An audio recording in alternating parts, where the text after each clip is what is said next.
La teoría fijista decía que las especies se han mantenido tal como están desde la creación.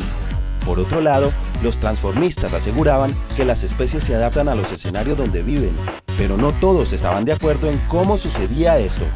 En las clases pasadas hablamos de las dos posturas más importantes que dominaron buena parte del siglo XVIII en el mundo científico con respecto al origen y evolución de las especies. Sí, esas teorías eran los fijistas y los transformistas. Muy bien. Les había mencionado también que entre los defensores del transformismo estaba involucrado el abuelo de Charles Darwin, Erasmus.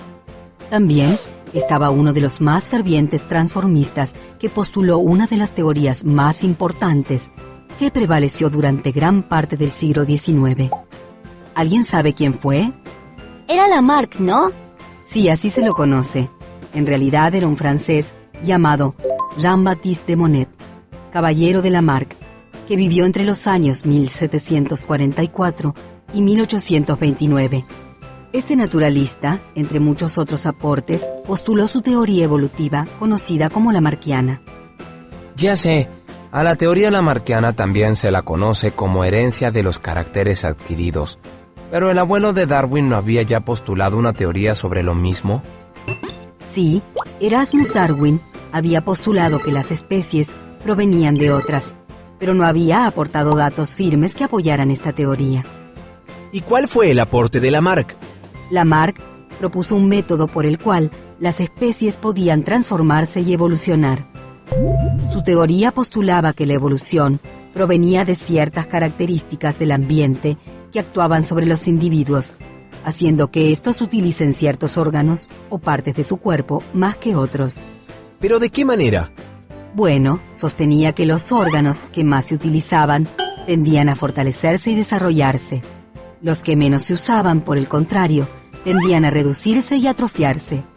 Pero lo más importante es que esta tendencia a desarrollar o atrofiar los órganos por el uso o desuso podía ser heredada. Entonces, ¿cómo sería la evolución en ese caso? El ejemplo más conocido es el de las jirafas y sus largos cuellos.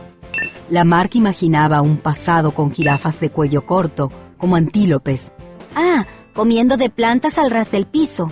Claro, y para él, por algún cambio en el medio ambiente, las hojas más tiernas quedaron cada vez más altas en los árboles, por lo que las jirafas tuvieron que estirar más y más sus cuellos para alcanzarlas. Claro, su teoría suponía que el cuello y las patas iban alargándose con cada generación, y que esa característica se transmitía a las nuevas generaciones hasta obtener las jirafas tal como las que conocemos hoy. Exacto. Así, una vez que se creaba vida, el curso normal de una especie era evolucionar hacia una forma más perfecta, más avanzada. ¿Pero es verdad? ¿Así evolucionan las especies? No. Luego de Darwin y su libro sobre el origen de las especies, esta teoría ha sido desestimada.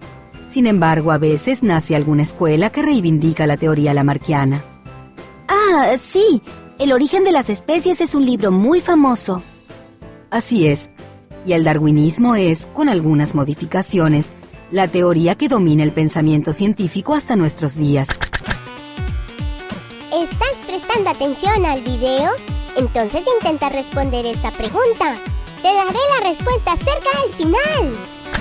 ¿Cómo hizo Darwin para postular su teoría? ¿Estudió los genes? No, el estudio de la genética es muy posterior. Darwin, en su viaje, pasó por muchas partes del mundo y recogió muchos datos. ¿Qué tipo de datos? Más que nada, formas y adaptaciones de los animales. También recabó mucha información de fósiles de especies ya extintas. ¡Qué trabajo! Pues, piensa que de su viaje volvió en 1836, pero su obra fue publicada recién en 1859. Más de 20 años después. Ah, se tomó su tiempo. Es que sabía lo que sucedería. ¿Por qué?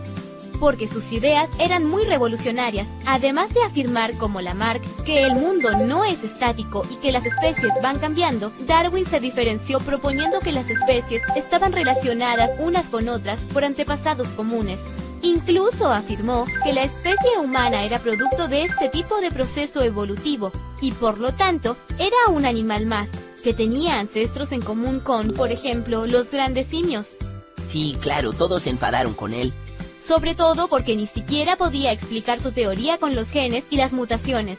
¿Pero eso lo hubiera ayudado? Claro, entre las críticas que recibió, una de ellas era que no podía explicar por qué se producían esas variaciones ni cómo se transmitían, es decir, la herencia de los genes y las mutaciones. Pobre, me lo imagino solo contra el mundo con esa cara de bueno.